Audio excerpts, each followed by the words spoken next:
नमस्कार, मी नेहा. RRC नेटवर्कच्या लेटेस्ट बातमीपत्रात आपले स्वागत. अशा आहेत आजच्या हेडलाईन्स. हेडलाईन्स प्रस्तुत करता Marcus the readymade multibrand showroom. सर्वोत्तम quality, fresh stock, latest designs, reasonable rate.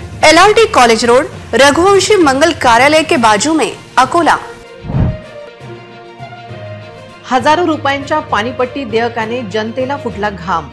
अकोलेकरांना लुटणाऱ्या बेजबाबदार एजन्सी कोणाच्या?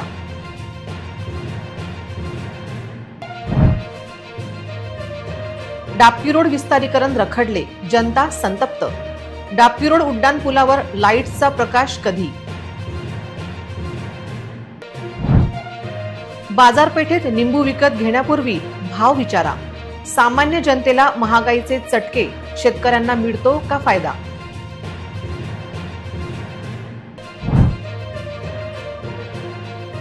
RRCच्या बातमीचा जोरदार दणका. पानटपरीवरील माफियांचा पेट्रोल पंप झाला बंद. चिमणी दिनी चिमण्यांची चिवचिवाट, निवृत्तीनंतर चिमण्यांच्या संगोपनाचा ध्यास.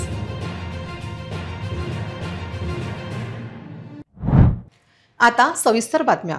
महापालिका विभागाने पाणीपट्टी धारकांना मोठे बिल पाठवल्याने हजारो रुपयाचे बिल भरणार कसे असा प्रश्न पडला आहे. तर याविषयी काम दिलेल्या विविध एजन्सीने कुठेही पाहणी न करता बंद घरांना पाणीपट्टी देत कळस कसा केला आहे. काही पाणीपट्टी धारकांच्या भ्रमणध्वनीवर पहिल्यांदाच मोठ्या बिलाचा SMS आल्याने इतके दिवस बिल का देण्यात आले नाही, आता एवढे बिल भरणार कुठून असा सवाल उपस्थित होत आहे. पाणी पुरवठा विभागाने दर महिन्याला बिल देणे कधीचेच बंद केले असून मीटर रिडिंग घ्यायला कुणीच येत नाही.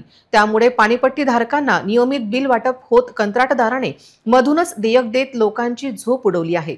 महापालिकेकडून नळधारकांची लूट सुरू असून यापूर्वी टॅक्स बिलातच पाणीपट्टी घेतली जात होती. आता मात्र घरपट्टी आणि पाणीपट्टीची वेगवेगळी बिले दिली जात आहेत. यासाठी गरज नसताना स्वतंत्र व्यवस्था करण्यात आली आहे. तरीही नळधारकांना अव्वाच्या सव्वा बिले दिली जात आहे. स्वतंत्र व्यवस्था असतानाही नियोजन कोलमडले आहे.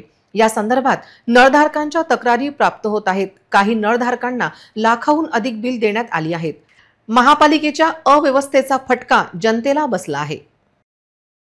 डापकी रोड विस्तारीकरण होणार असे म्हणत डापकी रोडचे खंडर केले गेले, पण विस्तारीकरणाचे काम मात्र सुरू झाले नाही. त्यामुळे डापकी रोड विस्तारीकरणावर सामान्य नागरिकांनी संतप्त प्रतिक्रिया आज दिल्या.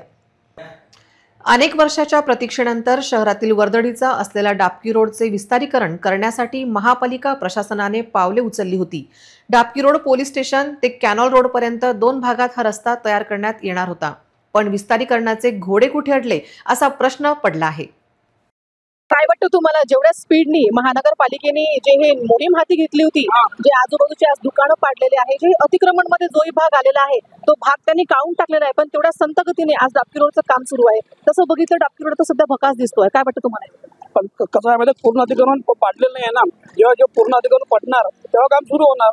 अर्ध अतिक्रमण बघा तुम्ही तसंच आहे. जेव्हा हे पूर्ण पाडतील तेव्हा काम सुरू होईल. पण असं वाटतं तुम्हाला की रुंदीकरणाला बराच वेळ घेतोय म्हणून महानगरपालिका? खूप खूप संत गती नाही. 6 महिने होऊन गेले. आता किती दिवस चालणार काय माहिती नाही. जेव्हा होईल पूर्ण तेव्हा पाहू. आता काय खूप बाकी आहे आणखी पाडायचं. सर, अतिक्रमण हटवून बरेच दिवस झालेले आहे, पण काम अजून मात्र ठप्प आहे. यावर आपल्या काय प्रतिक्रिया आहेत?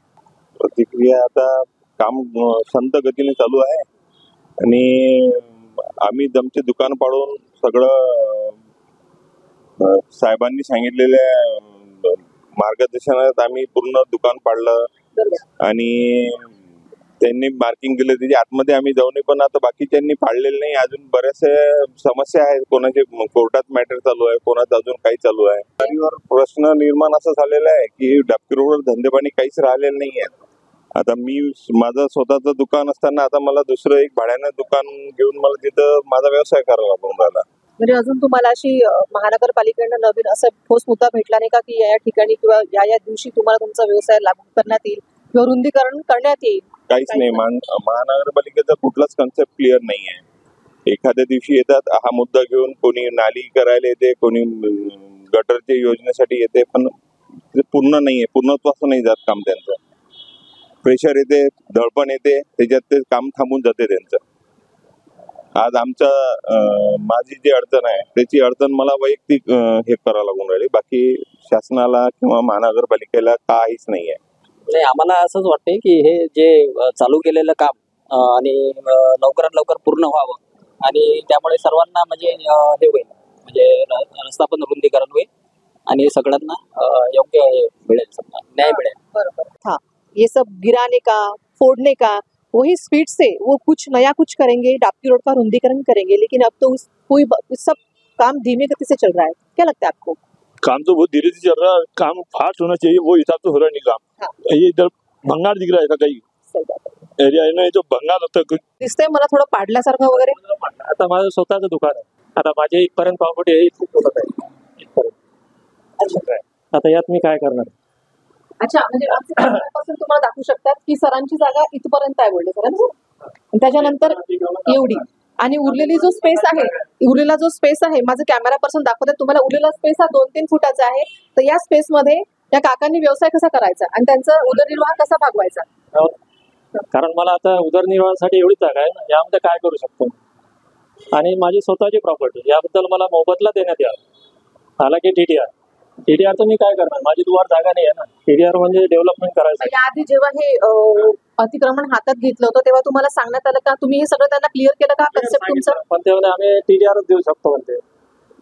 महानगरपालिकेच्या हद्दीत आम्हाला टीडीआर द्यायचाच अधिकार आहे. तुम्हाला मिळाला TDR? नाही मिळाला, कुठे कोणालाच नाही मिळाला. पूर्ण डापकी रोड कोणाला टीडीआरची कॉपी मिळालेली नाही.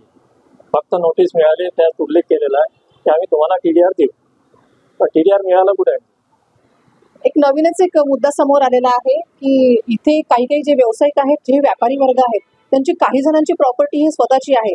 एवढी जागा माझ्या कॅमेरा पर्सन तुम्हाला दाखवली आणि त्यांना फक्त 2.5 ते 3 फूट जागा उरणार आहे. त्याच्यामुळे त्यांनी व्यवसाय कसा करायचा? आणि महानगरपालिकावाल्यांनी सांगितलंय की आम्ही तुम्हाला टीडीआरची फक्त कॉपी देऊ शकतो आणि ती सुद्धा अजून कोणाला दिलेली नाही आहे. पुढील काही दिवस तुम्ही आंबट खाऊ शकणार नाही, कारण बाजारातील लिंबाचे वाढलेले दर पाहिल्यावर तुमच्या तोंडाचे पाणी पडेल. तेव्हा बाजारात लिंबांना हात लावण्यापूर्वी त्यांचा भाव विचारून हात लावा. उन्हाळ्यात लिंबाची मागणी वाढली आहे, परंतु आवक कमी झाली आहे. अशा वेळी बाजारपेठेत लिंबाचे दर गगनाला भिडले आहे. उन्हाळ्याच्या हंगामात लिंबाचा खप आणखी वाढतो. शरीरातील पाण्याची गरज पूर्ण करण्यासाठी लिंबाचे सरबत घेतल्यास दाह कमी होतो. रस्त्याच्या कडेला बाजार कोपरा लिंबू पाण्याची विक्री वाढते. हे शरीर हायड्रेट ठेवते. जेवण आणि सॅलिडची चव वाढवते. अकोला जिल्ह्यात पातूर परिसरातून लिंबाची आवक होते. मात्र यंदा अतिवृष्टीमुळे लिंबाच्या पिकाचे मोठे नुकसान झाले आहे. त्यामुळे लिंबाची आवक कमी झाली आहे. आवक कमी आणि मागणी जास्त झाल्याने लिंबाचे भाव वाढले आहेत.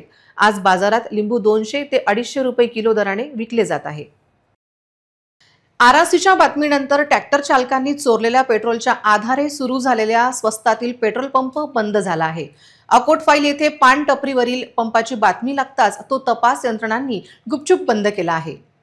ट्रॅक्टर चालकांनी व गायगाव येथील पेट्रोल माफियांनी थेट शहरात पान टपऱ्यांवर सुरू केलेले पेट्रोल पंपांची बातमी आरसी न्यूजने नुकतीच दाखवली. या बातमीनंतर तपास यंत्रणांची चुपचाप हा पान टपरी पेट्रोल पंप बंद करण्याचा आदेश दिला. 104 रुपयांचे पेट्रोल 90 रुपयात विकण्याचा उद्योग सुरू होता. याला तपास यंत्रणेचा अर्थपूर्ण आशीर्वाद होता. आरसी न्यूजने वृत्त प्रकाशित करताच ही पानटपरी पेट्रोल पंप तत्काळ बंद करण्यात आल्याची माहिती आहे. शहरात असे अनेक अवैध पेट्रोल पंप, गॅस सिलेंडर विक्रेते असून त्यांच्यावर पुरवठा विभाग मेहरबान का असा प्रश्न अनुत्तरित आहे. डापकी रोड उड्डाणपुलावर स्ट्रीट लाईट नसल्याने या ठिकाणी अपघात वाढण्याची शक्यता व्यक्त केली जात आहे. या उड्डाणपुलावर स्ट्रीट लाईट्स लावण्यासाठी महापालिका की बांधकाम विभाग कोण पुढाकार घेणार असा प्रश्न असून आमदार साजिद खान पठाण यांचे याकडे लक्ष आहे की नाही असा प्रश्न उपस्थित होतो. डापकी रोड आपण इथे आलेलो आहोत. डापकी रोड रेल्वे गेट आमच्या कॅमेरा पर्सन तुम्हाला दाखवलेला आहे आणि आम्ही वरती पुलावरती पण तुम्हाला थेट त्याचं लाईव्ह दाखवणार आहोत की डापकी रोडवरती हा जो मेन चौक आहे इथे येण्या जाण्याची वर्दळ असते आणि डापकी रोडचा मेन जो वरती पुलावरती पण येण्या जाण्याची वर्दळ असते तिथे दाखवणार आम्ही. पथदिवे नाही आहेत, लाईटची व्यवस्था केलेली नाही आहे. माझ्यासोबत काही नागरिक जोडलेले आहेत, आपण त्यांच्या प्रतिक्रिया. पुलाचं जे काम आहे आणि ते झालेलं आहे पूर्ण, पण त्याच्या पुलावरून पण येण्या जाण्याची बरीच गर्दी असते. तिथे दिव्यांची सोय काही केली आहे का? नाही, काहीच नाही. तिथे दिव्यांची नाही, पायऱ्यांची नाही, काहीच नाही आहे. फक्त तो पूल कसा पैदलवाल्यांसाठी पण नाही आहे आणि 2 व्हीलर 4 व्हीलर जातात, जी वाहनं जातात त्याच्यासाठी काहीच नाही. म्हणजे पाहिजे लाइटिंग जे पाहिजे. आता समजा इथं अंडरपासचं काम सुरू झाल्यानंतर वरती ऍक्सिडेंट व्हायची जास्त भीती राहते. बरोबर आहे. ट्रॅफिक जास्त वाढणार होते, त्या शंकाच नाही. त्या हिशोबानं जर पाहिलं तर शासनाने तिथे काही व्यवस्था केली नाही. पर्यायी व्यवस्था जी करायला पाहिजे तिथं अगोदरच पाहिजे होती. रहदारीच्या हिशोबानं रात्री बेरात्री लोक जातात खेड्यापाड्याचे, ते सिक्युरिटीच्या हिशोबानं पाहिजे. अगदी बरोबर. शासनाने मात्र एक पूल बांधून ठेवलेला आहे, पण नागरिकांसाठी जशी व्यवस्था पाहिजे तशी केलेली नाही आहे. आपल्यातून बरेच नागरिक ये जा करतात, बरीच वर्दळ असते, तर तिथे पथदिव्यांची सोय नाही आहे. आणखी तिथे बॅरिगेड्स पण जसे असायला पाहिजे तसे नाही आहेत. काय वाटतं तुम्हाला? चालू झालं तेव्हापासूनच नाही आहे मॅडम, त्याच्या पहिले सुविधा पाहिजे होती. अच्छा. हा, सुविधाच नाही आहे. खूप वाहन आहेत, चिल्लर वाहनं जास्त आहेत, पण सुविधा काहीच नाही. अंधार असते रात्री खूप. आणि तिकडनं नागरिक म्हणजे रोड सुरू असतो का तो? बिलकुल सुरू असतो, नागरिकांची ये जा सुरू असते कंटिन्यू. तुम्हाला इथून दिसत असेल, पूर्ण कॅच करत असेल तुम्ही, पण तिथे जर ऍक्सिडेंट वगैरे झाला तर मग काहीच नाही, सुविधाच नाही ना, माहीत पण पडत नाही. खूप जण पडतात असे जातात इकडून तर. मोठा मुद्दा तुम्हाला सांगावा असं वाटते की आता जे आपण बाईट घेतलेला आहे यांचा, जे आपण सध्या यांच्याशी बोललो आहोत, तर त्यांना थेट बिलकुल पुलावरचं जेही ये जा असेल किंवा तिथे ऍक्सिडेंट झालेले असतील ते दिसतात, पण काहीच करू शकत नाही, कारण की शासनाने तिथे कुठली सुविधा केलेलीच नाही नागरिकांसाठी. त्याची बरीच ये जा असते, वर्दळ पण असते. तिथे प्रशासनाने अजून पथदिव्यांची सोय केलेली नाही आहे. नागरिकांसाठी काय वाटतं तुम्हाला की हे हानिकारक असू शकते? गेल्या काही काळात जर ऍक्सिडेंट वगैरे झाले तर या जबाबदार कोण? त्याला जबाबदार प्रशासनच राहील ना. कारण काय की कोणतेही काम करायच्या आधी त्याची पूर्व नियोजन पाहिजे ना. अन्नश्री जे नंतर ज्या घटना घडते ते जर त्यांच्या हलगर्जीपणामुळे किंवा त्यांच्या निष्काळजीपणामुळे घडल्या तर त्याला जबाबदार तेच राहतील. आणि आता आम्ही थेट आहोत डाबकी रोडच्या उड्डाण पुलावरती आमचे कॅमेरा पर्सन माझ्या पाठीमागे, पण तुम्हाला प्रवास करणाऱ्या गाड्या सुद्धा इथे आहेत. मोठ्या मोठ्या ट्रक म्हणा, बसेस म्हणा, टू व्हीलर म्हणा, सगळ्यांची ये जा. वर्दळीचा रोड हा डाबकी रोड आहे आणि आपण उड्डाण पुलावरती आहोत. तर प्रशासनाने उड्डाण पूल जेव्हा स्टार्ट झाला तेव्हा सगळ्यात आधी इथे पथदिव्यांची सोय घ्यायला पाहिजे होती, जे की इथे दिवेच नाही आहेत. आम्ही ज्या नागरिकांशी आता बोललेलो आहोत त्यांच्या संतप्त प्रतिक्रिया आम्ही तुमच्यापर्यंत पोहोचवलेल्या आहेत की शासनाने याची दखल घ्यायला पाहिजे. काही व्यावसायिक तर काही व्यवसाय करणारे तिथे बघतात की आमच्या समोर ऍक्सिडेंट होतो पण आम्ही काहीच करू शकत नाही. याला मात्र प्रशासन जबाबदार आहे. मी नेहा पाटील, कॅमेरा पर्सन पवन इगडे सोबत, RRC न्यूज, अकोला. इतरही घडामोडींचा आपण आढावा घेणार आहोत, मात्र छोट्याशा विश्रांतीनंतर. ना दर महिन्यात रिचार्जची भानगड, ना डाटा पॅक संपण्याचं टेन्शन. आमच्या घरी आहे RRC ब्रॉडबँड कनेक्शन. तुम्ही घेतलाय काही वर्षाचा नवा प्लॅन?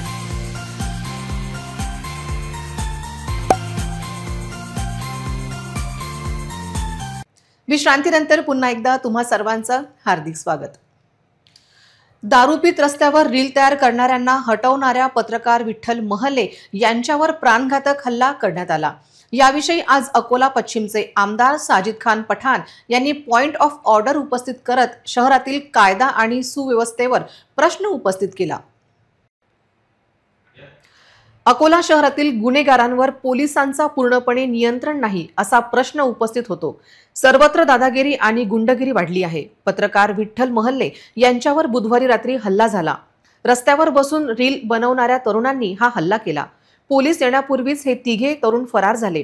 शहरातील पोलिसांच्या सतर्कतेच्या अभावामुळे रस्त्याच्या मधोमध गाड्या पार्क करणे, केक कापणे, रील बनवणे यासारख्या घटना सामान्य झाल्या आहेत. पत्रकार विठ्ठल महले रात्री आपली ड्युटी संपून घरी परतत होते तेव्हा रात्री सुमारे 11 वाजता खडकी परिसरात डम्पिंग ग्राउंडजवळ रस्त्यावर 3 तरुण दारू पीत होते आणि रील बनवत होते. महले यांनी रस्त्यातून बाजूला व्हायला सांगितल्यावर या गुंडांनी त्यांच्यावर जीवघेणा हल्ला केला. महले यांच्या जवळील हेल्मेट हिसकावून त्यांच्या डोक्यावर हेल्मेटने वार करण्यात आले. महले यांनी कसे तरी त्या तिघांशी झुंज देऊन आपला जीव वाचवला. पोलिसांना बोलावल्यावर आरोपी घटनास्थळावरून पळून गेले. या प्रकरणी पोलिसांनी रात्री उशिरापर्यंत आरोपींना अटक केली नव्हती. महाराष्ट्र बहुजन पत्रकार संघाने पत्रकार विठ्ठल महले यांच्यावर हल्ला करणाऱ्यांना तत्काळ अटक करून त्यांच्यावर कठोर कारवाई करण्याची मागणी केली आहे. हल्लेखोरांना अटक करून त्यांच्यावर कठोर कारवाई न केल्यास तीव्र आंदोलन करण्याचा इशारा महाराष्ट्र बहुजन पत्रकार संघाने दिला आहे. याप्रसंगी संघटनेचे पदाधिकारी आणि सदस्य मोठ्या संख्येने उपस्थित होते. आता सुमारास मी माझं कार्यालयीन कामकाज आटवून घरी जात असताना रिजनल वर्कशॉप जो माझ्या घराकडे रस्ता वळतो तिथं एक मुलगा मोबाईल हातात घेऊन रोडवर मधोमध झोपला आळवा. त्याला मी आवाज दिला की तू फुटबॉलला जाऊ दे, तर त्यांनी कुठलंही कारण नसताना हुज्जत घातली आणि त्याच्या अन्य 2 साथीदारांना जे दबा धरून बसले होते त्यांना बोलावलं आणि माझ्यावर जीवघेणा हल्ला केला. माझंच हेल्मेट घेऊन माझ्या डोक्यावर त्यांनी अनेक वेळा मारलं आणि दोघांनी लाथाबुक्क्यांनी मारहाण करून असं म्हणा की जीव घेण्याचा त्यांनी प्रयत्न केला, परंतु माझ्या सुदैवाने बचावलो आणि काही लोक धावून आल्याच्यानं ते पळून गेले. आणि त्यांनी असं वाटतं की तुम्ही जे गट कारस्थानातून हा हल्ला केला आणि कुठंतरी माझ्या ज्यांनी जे दुखावले असतील किंवा काही असेल त्यांच्या मनात वयात यामुळे हल्ला केला असावा. पोलिसांनी तक्रार केलेली आहे. शहरात हे वाढलेली गुंडागर्दी ह्या सगळ्या गोष्टी आम्ही त्याच्यावरच निकाल करतो, कदाचित त्याच्यामधून हा हल्ला झाला असा असं म्हणतो. विठ्ठलराव मानले काल ड्युटीवरून घरी जात असताना त्यांच्यावर प्राणघातक हल्ला झाला. या हल्ल्याचा आम्ही सर्व पत्रकार संघटनांनी तीव्र शब्दात निषेध केला. समाजाकरिता झटणाऱ्या पत्रकारांना समाजामध्ये अशा प्रकारचं वातावरण मिळत असेल तर ते निंदनीय आहे. पोलिसांनी या प्रकरणात पत्रकार संरक्षण कायद्याअंतर्गत गुन्हे दाखल करावे ही आमची मागणी आहे. या संदर्भात आम्ही जिल्हा पोलीस अधीक्षकांना निवेदन दिलेलं आहे. ताबडतोब तिन्ही आरोपींना अटक करून कठोर कारवाई झाली नाही तर पत्रकार संघाला आंदोलनाचा या ठिकाणी पवित्रा घ्यावा लागेल. मूर्तिजापूर शहरातील पोलीस यंत्रणेला सध्या नागरिकांच्या तीव्र नाराजीचा सामना करावा लागत आहे. गेल्या 3 महिन्यापासून शहरात चोरीच्या घटना मोठ्या प्रमाणात वाढल्या आहे. या चोरांचा तपास होईल काय असा प्रश्न जनतेला पडला आहे. मूर्तिजापूर येथील बाबासाहेब आंबेडकर चौकातील कश्मीरा मेडिकल फोडून चोरट्यांनी चक्क पोलिसांनाच आव्हान दिले आहे. चोरी कॅमेऱ्यात कैद आहे, चोरटे दिसत आहे, पण अद्याप पोलिसांनी त्यांची धरपकड केल्याचे चित्र नाही. कश्मीरा मेडिकल हे चोरट्याने फोडले. या मेडिकलमधून चोरट्याने एक मोबाईल आणि काउंटरमधून चिल्लरसह 2000 व दानपेटीतील 6000 असे ऐकून 7 ते 8000 रुपये लंपास केले. कश्मीरा मेडिकल हे शहरातील नामांकित मेडिकल असून ते रात्री उशिरापर्यंत सुरू असते. मात्र चोरट्यांनी मेडिकल रात्री उशिरा बंद केल्यावर फोडल्याने अनेकांना यावर विश्वास बसत नव्हता. चोरीच्या घटनेमुळे मूर्तिजापूर शहरातील नागरिकांमधून पोलीस विभागाबाबत तीव्र स्वरूपाची नाराजी व्यक्त केली जात आहे. शहरातील होत असलेल्या चोरीच्या घटनांना आळा बसावा यासाठी पोलिसांनी ठोस पाऊल उचलणे गरजेचे झाले आहे. बँक ऑफ महाराष्ट्रमधील कर्मचारी आज बँकांच्या संपात सहभागी होते. क्षेत्रीय कार्यालयासमोर कर्मचाऱ्यांनी निदर्शने केली. सर्व स्तरावरील कर्मचारी भरतीसाठी हा संप होता. जिंदाबाद जिंदाबाद ए अभी ये जिंदाबाद जिंदाबाद जिंदाबाद ए अभी ये जिंदाबाद जिंदाबाद जिंदाबाद योग्य प्रमाणात व सर्व प्रयोगात भरती झालीच पाहिजे कर्मचारी एकता जिंदाबाद जिंदाबाद जिंदाबाद कर्मचारी एकता जिंदाबाद. बँकेने 2021 मध्ये सफाई कर्मचारी हे पदच रद्द केले. बँकेत 700 शाखेहून नियमित शिपाई नेमण्यात आलेले नाहीत. बँकेत 318 शाखा आहेत जेथे एकही क्लर्क नेमण्यात आला नाही. 1290 शाखा आहेत जेथे केवळ एक क्लर्क आहे. याचा ग्राहक सेवेवर विपरीत परिणाम होत आहे. बँकेने त्वरित सर्व स्तरातील कर्मचाऱ्यांची पुरेशी भरती करावी. बँकेतील कर्मचाऱ्यांनी झोनल ऑफिस समोर सकाळी आज धरणे आंदोलन झाली. इतर बँकेतील कर्मचाऱ्यांच्या सहभागातून निदर्शने केली ज्यात 60 वर कर्मचारी सहभागी झाले होते. संघटनेचे पदाधिकारी प्रवीण महाजन यांनी भूमिका सांगितली. इतरही घडामोडींचा आपण आढावा घेणार आहोत मात्र छोट्याशा विश्रांतीनंतर. पेट्रोलचे वाढले दर, गॅस सिलेंडरच्या वाढल्या किमती, जीवनावश्यक वस्तू असो की कपडे यांचे देखील वाढले दाम. अकोल्यात पहिल्यांदाच इतर टेलिकॉम कंपन्यांपेक्षा स्वस्तात internet broadband connection. RRC network private लिमिटेडद्वारे स्वस्तात इंटरनेट कनेक्शनच्या संधीचा फायदा घ्या आणि बचत करा. निम्म्या पैशात मिळवा internet broadband connection. RRC network private limited.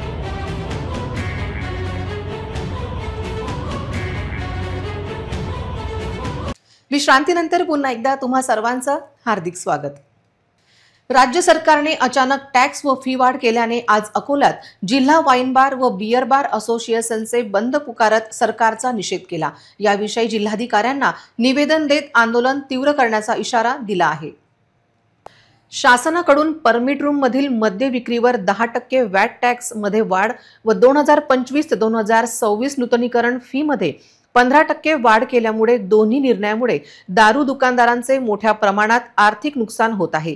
हे अवाजवी अन्यायकारक टॅक्स व फी वाढ रद्द व्हावी यासाठी अकोला जिल्हा वाईन बार व beer bar association, federation of hotel association Maharashtra यांनी गुरुवार 20 मार्च 2025 रोजी निषेधकर्ता बंद पुकारला आहे। याविषयीचे एक निवेदन आज जिल्हाधिकारी अजित कुंभार यांना देण्यात आले। यावेळी अध्यक्ष अतुल पवणीकर, सीमांत तायडे, श्रीकांत देशमुख, संतोष अग्रवाल, राजेश सहगल, गजानन तायडे, बबलू रघुवंशी, दिलीप मसने, मनीष लुल्ला, राजेश गोसावी, भूषण इंगडे, अभिभूषण रामीधामी, प्रवीण चोपडे, पुरुषोत्तम मांगटे पाटील यांच्यासह आदी सदस्यांची उपस्थिती होती। याविषयी आमच्या प्रतिनिधी नेहा पाटील यांनी घेतलेला हा आढावा। आवाजवी अन्यायकारक टॅक्स व फी रद्द करण्यात यावी यासाठी अकोला जिल्हा बियर बार आणि wine bar association, federation of hotel association Maharashtra दिनांक 20 मार्च 2025 या ठिकाणी आज निषेध करिता बंद पुकारला आहे। आणि आपल्या सोबत आहेत अकोला बियर बार आणि वाईन बार असोसिएशनचे अध्यक्ष अतुल पवणीकर। नमस्कार सर, RRC मध्ये स्वागत आहे।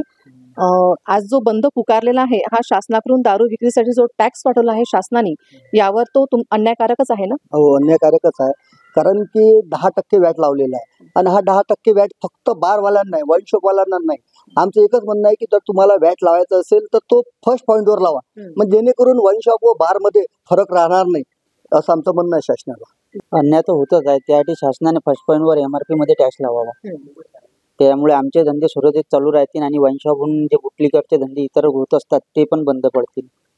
टॅक्स कमी करण्यासाठी संघटनेतर्फे पुढचे पाऊल काय असेल?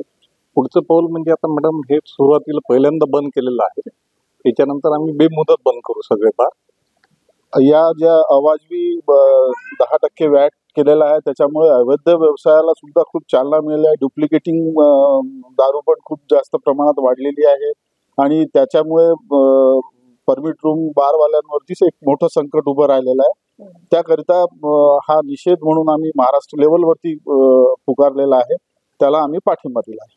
आमचं तर पूर्ण समजा आजचा दिवस बंद ठेवलेला आहे, याच्यापुढे बेमुदत बंद राहणार।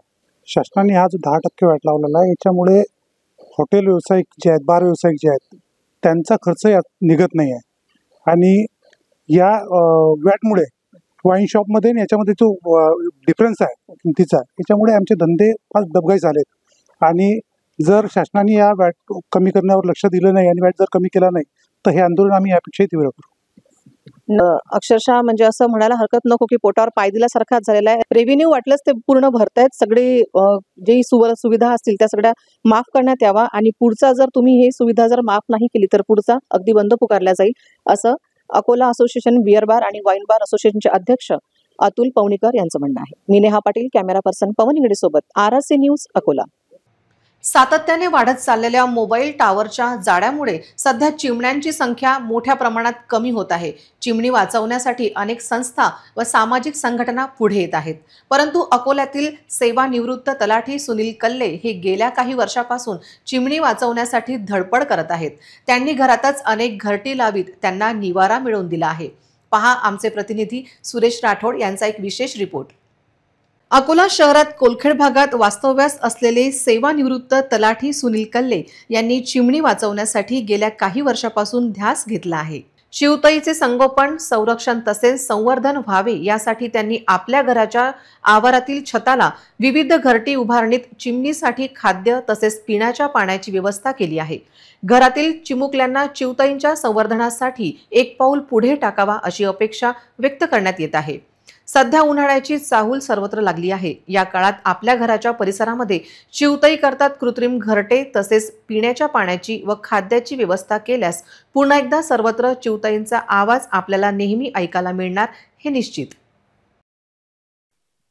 मी सकाळी लवकर उठून जवळपास मागील 20 वर्षापासून पशुपक्ष्यांची सेवा यासाठी करतो की दिवसेंदिवस पशुपक्षी कमी होत चाललेले आहेत आणि पशुपक्ष्यांना उन्हाळ्यामध्ये चारा पाणी भेटत नाही आणि ते इकडे भटकतात आणि बरेच पक्षी उन्हाळ्यामध्ये मृत्यू पावले सापडतात।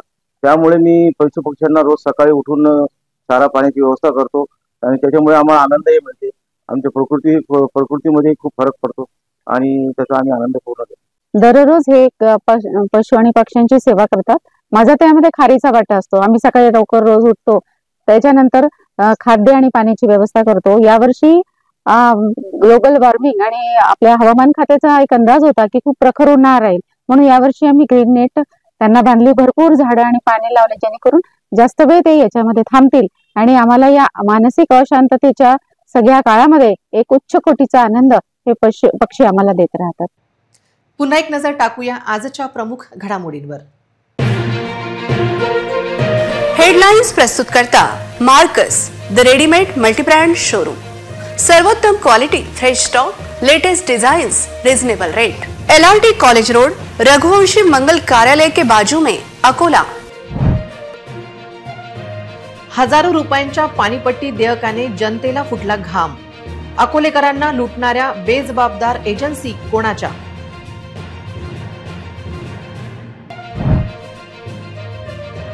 डापकी रोड विस्तारीकरण रखडले, जनता संतप्त. डापकी रोड उड्डाण पुलावर लाईट्सचा प्रकाश कधी? बाजारपेठेत निंबू विकत घेण्यापूर्वी भाव विचारा. सामान्य जनतेला महागाईचे चटके, शेतकऱ्यांना मिळतो का फायदा?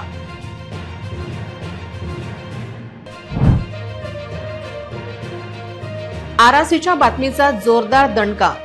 पानटपरीवरील माफियांचा पेट्रोल पंप झाला बंद. चिमणी दिनी चिमण्यांची चिवचिवाट, निवृत्तीनंतर चिमण्यांच्या संगोपनाचा ध्यास. बातम्यांसाठी तुम्ही पाहत रहा RRC न्यूज. 2.25 लाख दर्शकांनी RRC डिजिटल अकोला हे यूट्यूब चॅनल सबस्क्राईब केले आहे, तेव्हा तुम्ही कसली वाट पाहत आहात? तुम्ही पण सबस्क्राईब करा आणि बेल आयकॉन क्लिक करत RRCच्या बातम्या निरंतर पहा. पुन्हा भेटूया लेटेस्ट बातम्यांसह नवीन बातमीपत्रात. तोवर नमस्कार.